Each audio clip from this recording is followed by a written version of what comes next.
Welcome to Death Ethel. Today I'm going to make concrete planters. Stay tuned.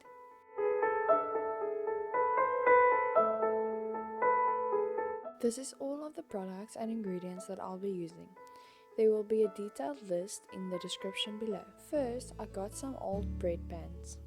Make sure to introduce them to everybody and clean them with an old cloth.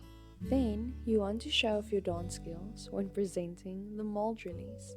The mold release is very important to ensure that the concrete doesn't stick to the pan after it has set. Make sure that the mold release agent is concrete specific. I'm using a product from AMT Composites to grease up these bread pans. Also, you'll need a brush to put the mold release into the pan.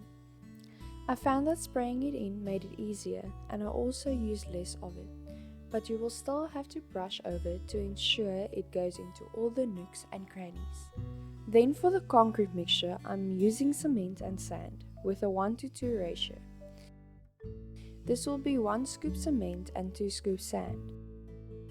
After you've put your cement and sand in the bucket, make sure to mix it before adding the water.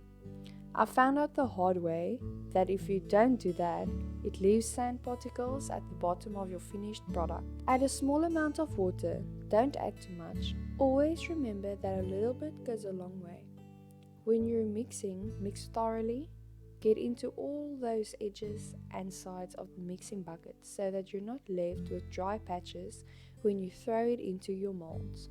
It does take some time and elbow grease to mix it properly, but it will be worth it. As you can see, I'm only adding a little bit of water at a time to make sure that everything is mixed in properly. Also, if you've added too much water, it is not a sin. Just add some more of your dry mixture in their correct ratios and mix further until you get the right consistency.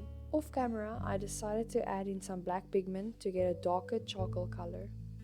But you're looking for a consistency that resembles oatmeal. Once you've reached the right consistency, you can scoop it into the mold.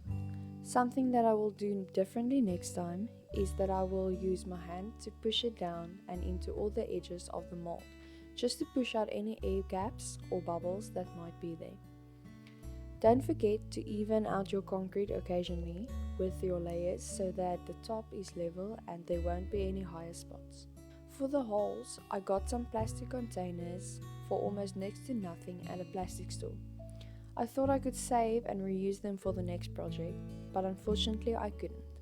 So, get some inexpensive disposable containers when you try it. Check your spacings when you place the containers to ensure that they are all spaced evenly from each other and the sides. I taped the containers down because they kept moving and lifting. You can also add some rocks inside for weight, but I would still tape them to ensure that it doesn't move around when moving the mold. I taped the top of the containers so that all of them had the same depth.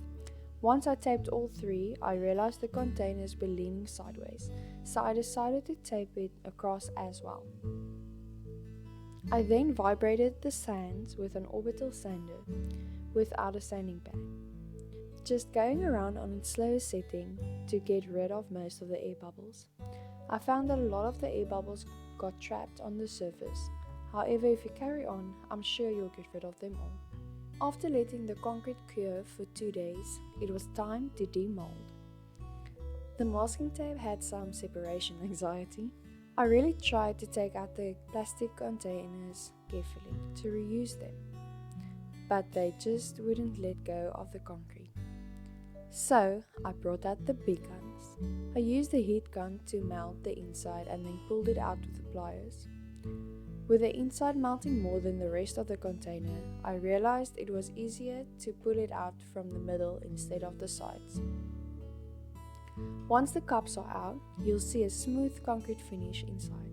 Then you release the concrete from the mold. So I wedged the putty knife in between the form and the concrete.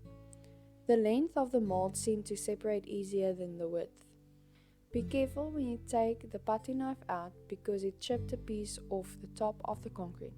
It's fine if you're going to sand it down afterwards like I am, but if you want to leave it with a raw finish, remove the putty knife with care. Now I'm going to sand off the top with a 150 grit sandpaper, just to knock off all those high spots and leave the top evened out.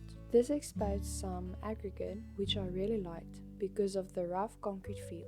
After sanding the top, I added the succulents and some decorative stones.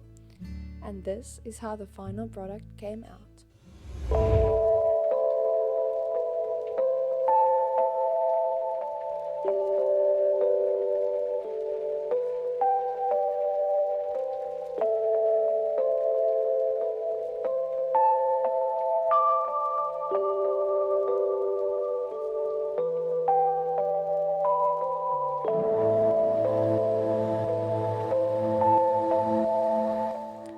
Thank you so much for watching this video.